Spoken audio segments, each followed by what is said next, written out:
복음과 함께 고난을 받으라라는 제목으로 하나님 말씀 증거하도록 하겠습니다. 디모데후서는 사도 바울의 마지막 편지입니다. 이거 쓰고 난 다음에 순교했습니다. 죽었습니다. 4장 6절을 보면은 전제와 같이 내가 벌써 부어지고 나의 떠날 시각이 가까웠도다, 이렇게 자기가 알고 있었던 것 같습니다. 그래서 마지막 서신이다, 이런 것을 알려주고 있습니다. 누구나 죽음 앞에 서게 되면 두 가지 현상이 나타나는데, 첫째는 좀 정직해지고 두 번째는 핵심을 붙들게 돼 있습니다. 그래서 죽기 직전에 죽음 앞에 서 있는 사람의 이야기를 들으면 일단 정직하기 때문에 신뢰감이 있고, 또 두 번째로 평생에 가슴에 품었던 가장 중요한 핵심적인 가치를 말해줄 수 있기 때문에 유익이 있다는 것입니다. 그런데 죽음 앞에서 이렇게 중요한 가치를 전하는 사람이 있는 반면에 두려워 떠는 사람들이 있습니다. 되게 믿지 않는 사람들 보면 죽음 앞에 굉장히 두려워합니다. 당황하고 안절부절할 때가 많이 있다는 것입니다. 근데 사도 바울은 당당하잖아요. 죽음을 이렇게 담대하게 맞이하고 있습니다. 이유가 무엇입니까? 날마다 죽기 때문에 그렇습니다. 매일매일 삶이 죽는 삶. 그래서 고린도전서 15장에 나는 날마다 죽노라, 이렇게 고백하지 않습니까? 날마다 죽기 때문에 매일매일 살아나잖아요. 우리 크리스찬들은 내가 죽고 예수로 사는 경험들을 매일매일 하기 때문에 사실 그것이 패턴이 유지가 되면 죽음 앞에 서 있을 때 두렵지 않다는 것입니다. 근데 매일매일의 삶이 죽음이 뭔지를 모르고 살아가니까 뭐 어른이 되지도 못하고 그냥 늙어가는 노인네 되고, 그 다음에 죽음 앞에 두려움에 떨게 된다라는 것입니다. 어쨌든 사도 바울은 죽음 앞에서 자기의 믿음의 아들 디모데에게 가장 중요한 메시지를 증거하고 있습니다. 우리 1절과 2절을 한번 읽겠습니다. 시작. 하나님의 뜻으로 말미암아 그리스도 예수 안에 있는 생명의 약속대로 그리스도 예수의 사도된 바울은 사랑하는 아들 디모데에게 편지하노니 하나님 아버지와 그리스도 예수 우리 주께로부터 은혜와 긍휼과 평강이 내게 있을지어다. 그러니까 사도 바울이 당당했던 이유는 뭐냐 하면, 그러니까 내가 내 멋대로 산 게 아니라는 거예요. 하나님의 뜻으로 말미암아. 그러니까 우리도 마찬가지입니다. 하나님의 뜻에 의해서 움직이는 사람은 목적이 명확하잖아요. 그리고 내가 왜 살아야 되는지 사명이 명확하지 않습니까? 그러니까 흔들리지 않는 거죠. 그리고 생명의 약속대로 이렇게 얘기하잖아요. 지금 죽음 앞에 서 있을 때 생명의 약속이 있다는 것입니다. 이거 끝나는 게 아니라는 거예요. 예수님께서도 부활이여 생명이니 나를 믿는 자는 죽어도 살겠고 무릇 살아서 나를 믿는 자는 영원히 죽지 아니하리라. 그게 가슴에 있는 거예요. 그러니까 뭐 오늘 당장 사고 당장 어려움이 있다 할지라도 전혀 흔들리지 않는다는 것입니다. 지금도 여러분들 이렇게 흔들흔들하는 사람들 있죠. 뭐 남들이 죽을 때 남 얘기 같고, 막상 자기에게 닥치면 막 당황하는 분들이 있어요. 비행기를 탔는데 막 요동만 쳐도 이거 죽는 거 아니야 이러고, 그 다음에 병원에 가가지고 뭐 오진이라 할지라도 뭐 하나 덩어리가 있네요 그러면 깜짝 놀라고. 그 왜 그렇습니까? 이게 날마다 죽는 훈련이 안 돼 있으니까 죽음이 너무너무 힘든 거라는 것입니다. 그러니까 확신한 일에 거하는 거. 그래서 사도 바울은 조언이 가능하고 영적 유산이 가능한 인생이 되었다라는 것입니다.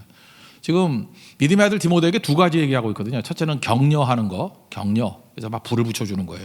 또 하나는 당부해 주는 거죠. 가장 중요한 메시지가 무엇인지. 우리 오늘 두 가지 내용을 한번 살피겠습니다. 첫 번째 격려를 하는데, 어떤 사람을 만나면 이렇게 불을 붙여주는 사람이 있죠. 사도 바울은 만나서 불을 붙여줍니다. 그러니까 encourage가 뭐예요? 용기를 준다. 그게 격려잖아요. 그러니까 만나면 불을 붙여주고 용기를 주는 그런 사람이었다라는 것입니다. 아마도 믿음의 아들인 디모데를 무지무지하게 사랑했던 것 같습니다. 여러분도 사랑하는 사람들 있죠. 근데 사랑하는 방법을 모르는 것 같아요. 사랑을 어떻게 하는 거냐? 사랑은 이런 겁니다. 항상 머릿속에서 그를 생각하는 거예요. 머릿속에서 그가 떠나지 않는다. 그게 사랑하는 거예요. 그리고 그를 위해서 항상 기도하는 거예요. 그러니까 생각과 기도, 이게 사랑하는 방법입니다. 그러니까 디모데를 향해서 내가 항상 너를 생각한다. 그리고 내가 항상 너를 위해서 기도한다. 이게 사랑하는 거예요. 제가 옛날에 그 청년들 많을 때 뭐 그런 한번 시험을 해봤던 적이 있어요. 어떤 형제가 막 가슴앓이를 하고 있는 거예요. 누굴 좋아해서 그러는지. 그래서 제가 그런 얘기를 했어요. 너 한 달 동안만 24시간은 좀 힘들더라도 하여튼 눈 떠 있을 때는 계속 그 사람만 생각하라고. 그리고 또 한 가지는 그 사람 위해서 그냥 숨 쉬듯이 맨날 기도하라고. 그러면은 변화가 될 거라고. 뭐 실제로 하는 사람 몇 명 없었지만 하던 애가 있었어요. 그랬더니 어떤 일이 벌어지느냐, 계속 생각하고 기도하니까 눈에 보이더래요. 계속 생각하고 기도했더니 마음에 보이더래요.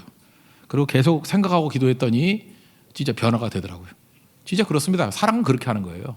그래서 깊이 사랑할 때 초점 맞춰 느끼거든요. 인간이 영적 존재이기 때문에. 그런 게 진짜 사랑하는 방식이라는 것입니다. 사도 바울은 디모데를 어떻게 사랑하느냐? 너는 내 생각 속에 있어. 너는 내 기도 속에 있어. 그게 진짜 사랑하는 거예요. 여러분, 고백 중에 최고의 고백이 그거예요. 내 생각 기도 속에 네가 들어있어. 이렇게 사랑하는 방법이라고요. 3절 한번 다 같이 읽겠습니다. 시작. 내가 밤낮 간구하는 가운데 쉬지 않고 너를 생각하여 청결한 양심으로 조상적부터 섬겨오는 하나님께 감사하고. 그러니까 생각과 기도 속에 내가 있다, 그런 얘기죠. 그리고 디모데 속에 있는 뭐 없는 거 얘기하는 게 아니에요. 이렇게 사랑은 이게 장점을 보는 거거든요. 좋은 거를 바라보는 거예요. 근데 디모데를 잘 살펴보니까 너에게는 눈물이 있어. 눈물이 귀중한 겁니다. 이게 울 수 없는 거, 이게 참 메마른 인생이에요. 눈물이 파워가 있습니다. 눈물을 흘릴 때 다 통해요. 길이 열려요. 그죠? 눈물 골짜기를 지나갈 때마다 열매를 거두게 된다고요. 눈물이 있다. 또 너 믿음이 있다. 그런데 그 믿음과 눈물이 참 귀중한 것인데 네 할머니, 어머니, 이 조상적부터 물려받은 것이다. 이렇게 얘기를 하고 있습니다. 여러분, 부모, 우리 뭐 어떤 뭐 대통령 아드님께서 그런 얘기를 했다. 나는 뭐 아버지 찬스가 없다, 뭐 이러는데 그게 뭐 좋은 거예요? 우리는 다 아버지 찬스가 있어야 되고 어머니 찬스가 있어야 돼요. 어머니 찬스, 아버지 찬스가 뭐예요? 기도하는 어머니를 두고 있는 거예요. 이건 어마어마한 찬스예요. 이거보다 더 좋은 유산이 없겠죠. 근데 지금 사도 바울이 디모데에게 얘기하는 게 네가 눈물이 있고 믿음이 있는데 그게 그냥 하늘에서 떨어진 게 아니야. 네 조상적부터 내려온 그런 믿음의 유산이야. 할머니를 봐라, 어머니를 봐라. 그러니까 우리에게도 주는 귀중한 교훈이죠. 하나님 앞에서 우리가 눈물을 물려줘야 되고 믿음을 물려줘야 되고 이게 꼭 있어야 된다는 것입니다. 그런 자식은 결코 넘어지지 않는다는 거예요. 오늘 4절 5절 다 같이 읽겠습니다. 시작. 내 눈물을 생각하여 너 보기를 원하면 내 기쁨이 가득하게 하려 함이니 이는 내 속에 거짓이 없는 믿음이 있음을 생각함이라. 이 믿음은 먼저 내 외조모 로이스와 내 어머니 유니게 속에 있더니 내 속에도 있는 줄을 확신하노라. 그리고 요즘에 역대기를 공부하고 있는데 역대하에 보면은 솔로몬의 아들 르호보암의 아들 아비야의 차이점이 뭐라 그랬어요? 엄마 차이라니까요. 엄마. 르호보암의 어머니는 솔로몬이 뭐 많은 여자들하고 결혼해가지고 엄마가 암몬 사람이에요. 그래서 성경 기록할 때 엄마가 암몬 사람이다 이걸 굉장히 강조해요. 굉장히 중요한 것만 요약해서 기록하는 건데 엄마는 꼭 기록해요. 르호보암의 엄마는 암몬 사람이야. 그러니까 그 꼴이지 그거예요. 반면에 그 아비야는 엄마가 믿음의 사람이야. 이스라엘의 신실한 신앙인이야. 그래서 아비야 때는 개혁이 일어나고 승리가 있게 됐다는 것입니다. 열세에 놓였음에도 불구하고 강력한 여로보암과 싸워서 이기는 인생을 살게 되었다. 이유가 뭐냐? 엄마 때문이야. 그러니까 이게 되게 중요한 거죠. 우리에게도 이런 믿음의 유산들이 쭉 흘러내릴 줄 알아야 된다는 것입니다. 그리고 사도 바울은 있는 것뿐만 아니라 내가 너에게 가서 안수함으로 말미암아 기도죠. 실제로 갈 수는 없지만 네 속에 있는 것들을 이렇게 다시 불일 듯 일어나게 하기를 원한다. 이렇게 격려하고 있습니다. 요즘에는 뭐 잘 안 쓰지만 옛날에 이렇게 불 같은 거 뗄 때 많거든요. 학교에서도 석탄 뗐어요. 그리고 뭐 우리 시골 같은 데 가면 아궁이도 이렇게 장작되고 그랬다고요. 부직갱이라고 있어가지고 그걸로 이렇게 들추면은 불이 다시 확 일어나고 그래요. 이게 불일 듯 하는 거예요. 거기다가 부직갱이뿐만 아니라 우리 할머니 계실 때는 그걸 뭐라 그러더라? 그 풍로라 그랬는데 풍로 아세요? 바람 부는 거. 바람을 윙하게 불어요. 선풍기도 아니고 뭐 옆에 있어요. 뭐 조그만 거. 그죠? 풍로. 그 할머니가 그거 탁 키면은 갑자기 불이 그냥 확 올라와요. 확. 그때마다 저는 생각한 게 그래요. 내 마음에도 저렇게 불이 확 올라오기를 원한다고. 이게 부직갱이 정도가 아니고 풍로에 불이 확 들어가면은 확 불이 붙는다고요. 사도 바울이 내가 안수함으로 말미암아 네 속에 있는 그 눈물과 믿음이 확 불타오르기를 원한다. 두 종류 사람이 있죠. 어떤 사람 만나면 이게 불이 확 붙는 사람이 있고 어떤 사람을 만나면 힘이 쫙 빠지는 사람이 있고 그러기 위해서 필요한 게 무엇입니까? 이렇게 불 붙이는 인생이 돼야 된다는 것입니다. 6절 한번 다 같이 읽겠습니다. 시작. 그러므로 내가 나의 안수함으로 내 속에 있는 하나님의 은사를 다시 불일 듯하게 하기 위하여 너로 생각나게 하노니. 그러니까 이거 뭐예요? 격려하는 게 능력이라는 거예요. 내 속에 생명이 있으면 다른 사람을 격려할 수 있다라는 것입니다. 격려가 불 붙이는 거예요. 저에게는 그 두 자녀가 있는데 특별히 그 큰딸에게 이런 얘기를 참 많이 했어요. 너 이렇게 남자 만나면은 이제 뭐 나이가 찼으니까 남자 만나면은 남자에게 장점과 단점이 있지 않느냐. 근데 너는 꼭 그 잘한 것만 얘기해라. 장점만 얘기해라. 교회에서 이렇게 형제들 만나면은 장점만 얘기해라. 그러면 단점이 있는데 어떻게 해요? 그러면 그건 네 친구가 얘기해라. 꼭 그렇게 얘기해요. 너는 절대 얘기하지 말고 그거는 연주가 얘기하게 하고 지연이가 얘기하게 하고 너는 항상 장점만 얘기해라. 왜 그러냐면 너 입 다물고 있으라고. 그럴 필요성이 있는 게 왜 그러냐면 어떤 사람은 이런 사람이 있죠. 이렇게 본대로 말해버리는 사람이 있어요. 느낀 대로 말해버리는 사람이 있어요. 참 천박한 거거든요. 신앙의 기본이 기다리는 거, 머무르는 거 그런 거잖아요. 숙성하는 거. 보고 그냥 말하면 안 돼요. 어떤 사람은 눈으로 보고 입으로 나가는 사람이 뇌를 통과하지 않는 사람이 있죠. 눈으로 보고 말로 나가. 참 그걸 어떻게 처리해야 될지 모르겠어요. 그래서 왜 그러냐고 묻더라고요. 왜 그러냐고 물어서 제가 이론적으로 설명을 해줬죠. 첫째, 네가 보고 느낀 대로 그냥 말해버리면 그걸 뭐라 그러냐면 주관적이다 그런다는 거예요. 주관적인 것은 굉장히 위험한 겁니다. 주관적이라는 건 뭐야? 내 생각이잖아요. 그건 네 생각이고 그럼 끝나는 거 아니에요. 주관적에 머무르면 안 된다는 거예요. 근데 가만히 있어 보니까 내가 볼 때 약간 나쁜 점이 많아요. 근데 내 친구 지연이도 똑같이 나쁜 점을 얘기해요. 그럼 벌써 객관성이 생겼죠. 나만 그렇게 생각하는 게 아니잖아요. 너도 그렇게 생각하니 나도 그렇게 생각해 이렇게 얘기한다고요. 그럼 혹시 이게 소문이 나더라도 쟤는 욕하고 다니네요. 그러면 주범은 지연이고 우리 애는 종범이 되잖아요. 그죠? 그래서 몰라 그러면 안 되겠지만 그래도 주범 되지 말고 종범이 되라. 그게 훨씬 낫다. 그죠? 그다음에 또 좀 지나고 난 다음에 또 반대일 수도 있잖아요. 애가 나쁘게 보였어요. 근데 또 다른 이제 친구가 와가지고 지연이가 와가지고 하는 얘기가 걔 장점이 많다고, 걔 그런 애 아니라고, 정말 좋은 애라고 그 얘기를 듣는 순간에 뭘 느끼게 돼요? 내 주관이 틀렸다는 걸 느끼게 되죠. 그래서 균형을 잡게 되죠. 그렇지. 그게 나는 나쁘게 봤는데 내가 잘못 본 거구나. 다른 면을 볼 수 있는 눈이 또 있었구나라고 하면서 균형 잡히게 된다는 거예요. 잘 보세요. 무조건 머무르고 기다리면 유익해지죠. 객관성을 찾기도 하고 균형을 잡기도 하고 봐라 무조건 기다리는 게 유익이 있다. 그랬더니 끄떡끄떡 하더라고요. 그게 되게 중요한 거죠. 그러니까 격려는 그런 거예요. 그죠? 왜 격려만 여러분 자꾸만 해야 될 이유가 뭐냐면 그게 지혜로운 길이기 때문에 그렇다라는 것입니다. 그래서 여러분 항상 격려할 수 있는 하나님의 종 되기를 바랍니다. 사도 바울은 디모데에게 하나님께 되게 주신 것을 얘기를 해요. 내가 주신 것들에 이렇게 불붙이길 원한다. 하나님이 주신 거를 뭐라 그러죠? 하나님이 주신 것. 예. 그거를 이제 은혜라 그러는데 그것에 이제 불붙이기를 원한다. 그러면서 이제 그 다음으로 또 넘어가고 있습니다. 이제 두 번째 내용은 뭐냐면 핵심인데 복음과 함께 고난을 받으라. 이게 이제 핵심적인 메시지예요. 그러니까 첫 번째 격려하고 두 번째는 넌 어떻게 살아야 되느냐? 내가 이게 죽음 앞에서 말하는 메시지인데 복음과 함께 고난을 받으라. 이렇게 얘기를 합니다. 그래서 앞부분에 나오는 은사 얘기, 하나님께서 주신 거, 은사하고 또 동일한 거겠죠. 은사가 뭡니까? 이게 카리스마타라 그러는데 이게 선물이라는 거죠. 그러니까 하나님이 주신 거예요. 그러니까 하나님이 주신 것은 무조건 좋은 겁니다. 하나님께서 여러분들에게 주신 거는요, 나쁜 게 없어요. 우리가 잘 몰라서 그렇지, 이해 납득 공감이 안 돼서 그렇지, 지나놓고 보면 다 좋은 거예요. 그래서 합력하여 선을 이룬다 그러는 게 뭐냐면 하나님이 주신 건 다 좋은 거다. 이건 사실 믿음으로 받아들여야 돼요. 뭐든지 좋은 거예요. 그게 은사가 하나님 주신 선물이거든요. 좋은 거예요. 그럼 은사 중에 여러 가지 은사가 있는데 특별히 뭐 한 가지 예를 들어본다면 병 고치는 은사가 있죠. 병 고치는 은사 이게 좋은 거예요. 병 고치는 은사 좋은 거죠.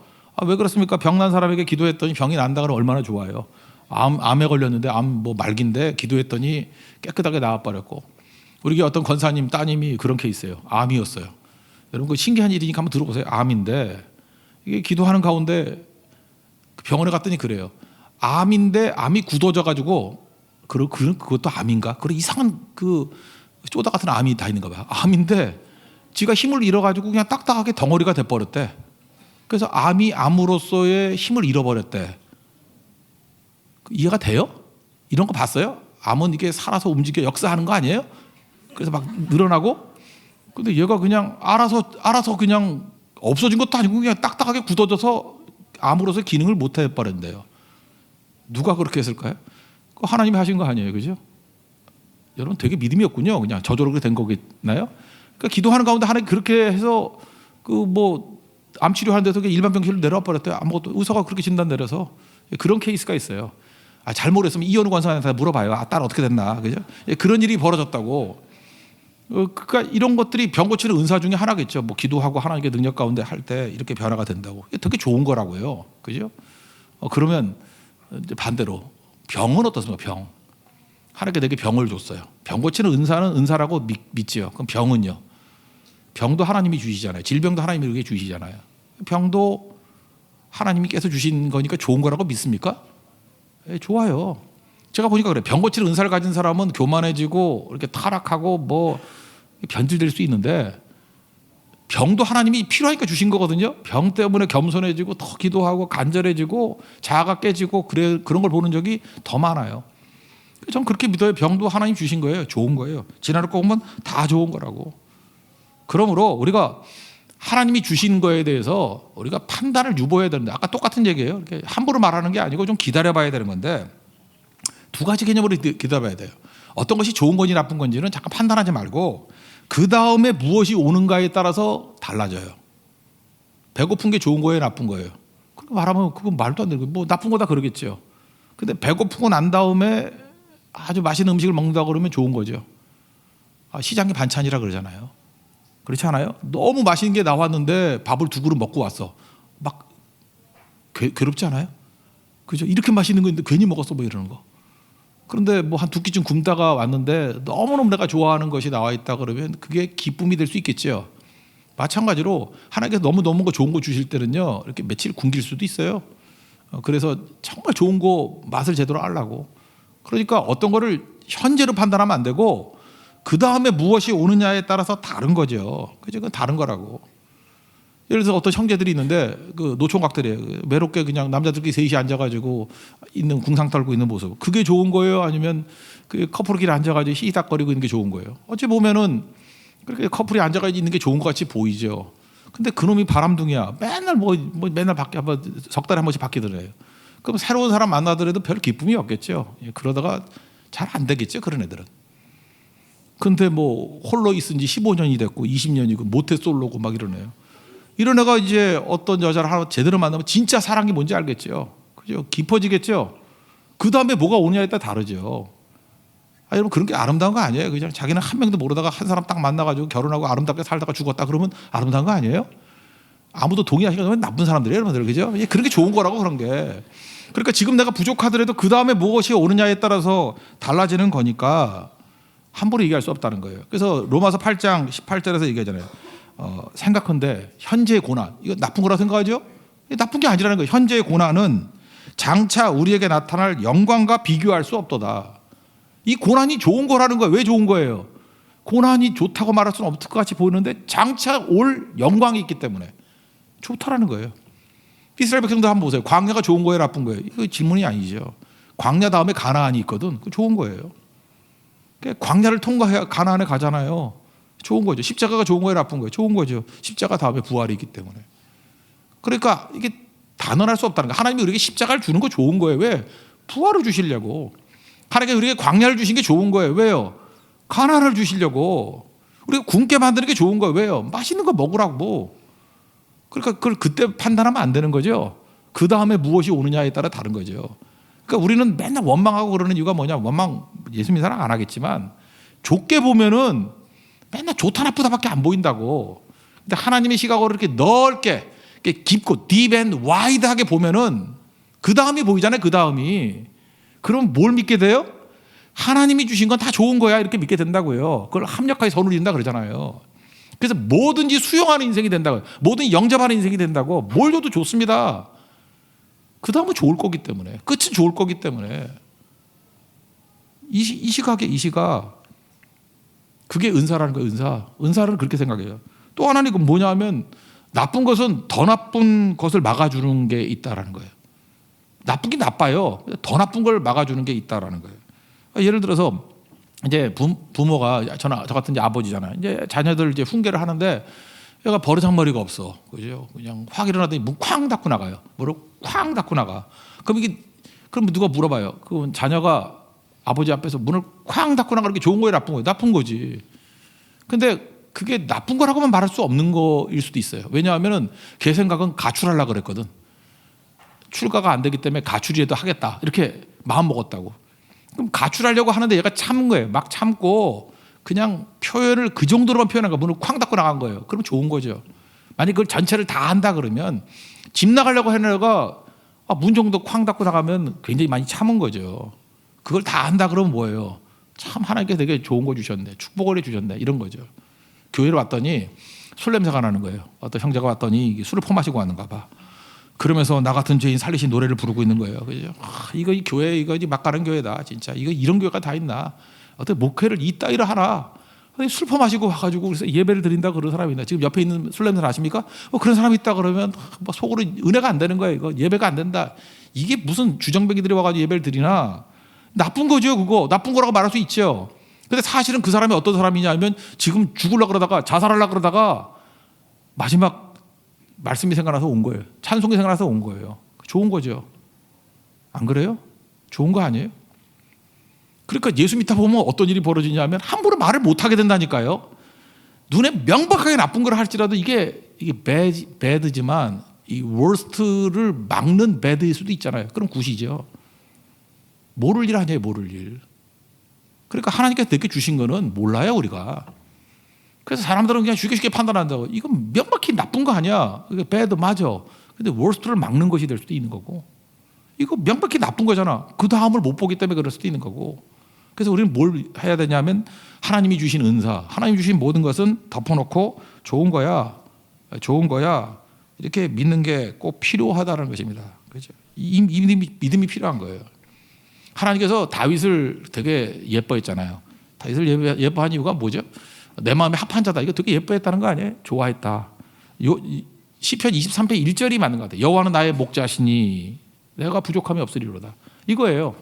그러니까 다윗도 범죄한 거 알죠? 뭐 간음도 하고 살인도 하고 뭐 교만하기도 하고 뭐 인간이니까 그런 거죠. 뭐 기록된 게 그 정도지 뭐 더 있을지도 모르겠어요. 근데 다윗의 강점은 뭐냐면 여호와는 나의 목자라는 걸 인정하는 거예요.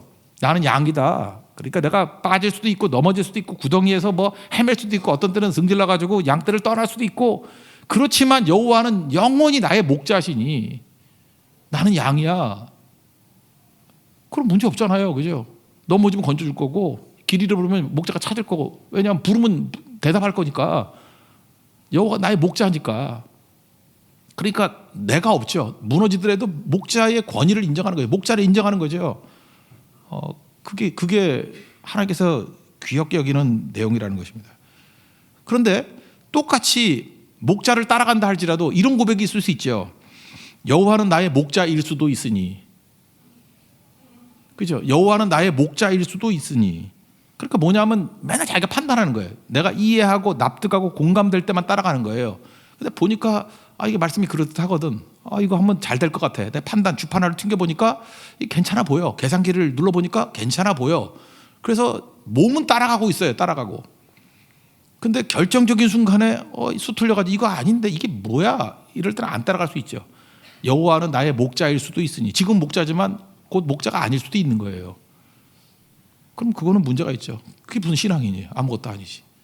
그래서 어떤 사람은요, 하나님께서 이거 훈련시키려고 네 자아를 깨트리는 거, 이해 납득 공감되는 일만 따라간다 그러면 몇 가지만 따라갈 수 있겠어요.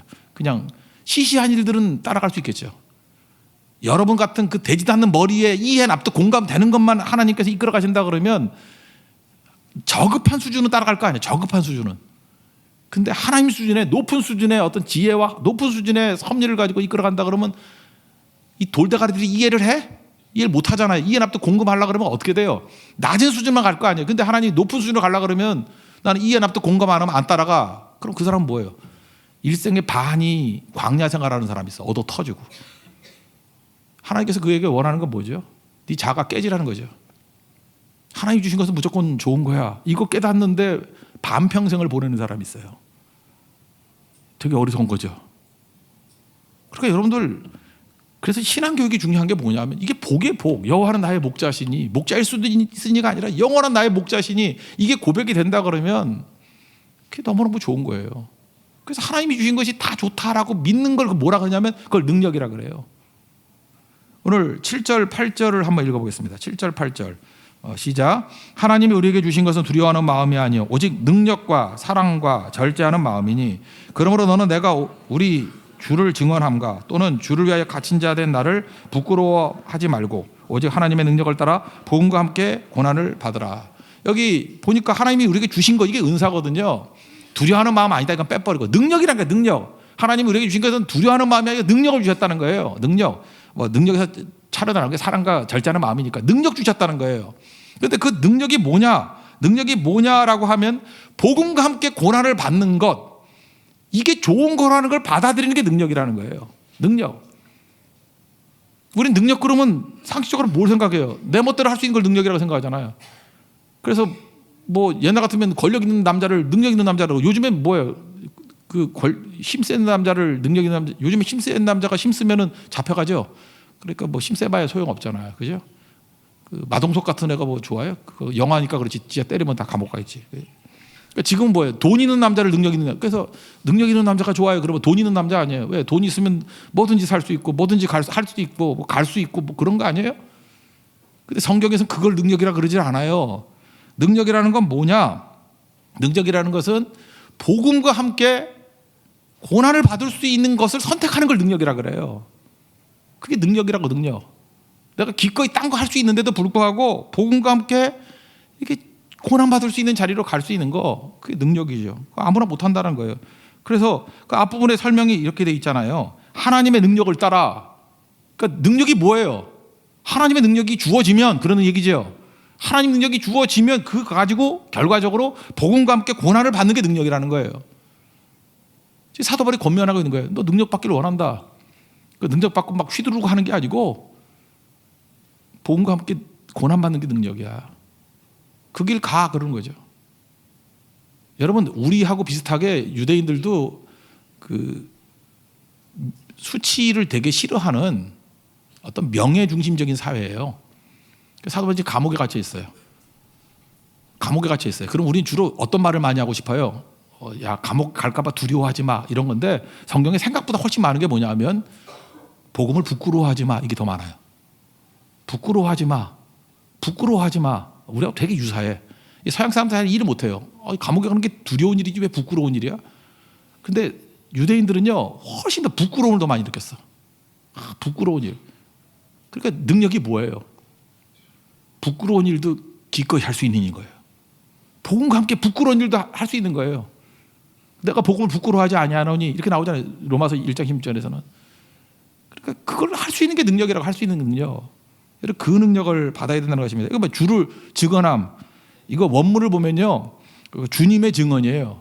그 testimony of our Lord 이렇게 돼 있어요. 그죠? 이게 주님의 증언이고 그 뒤에 주를 위해 갇힌 자, 이것도 그 주님의 죄수 이렇게 돼 있어요.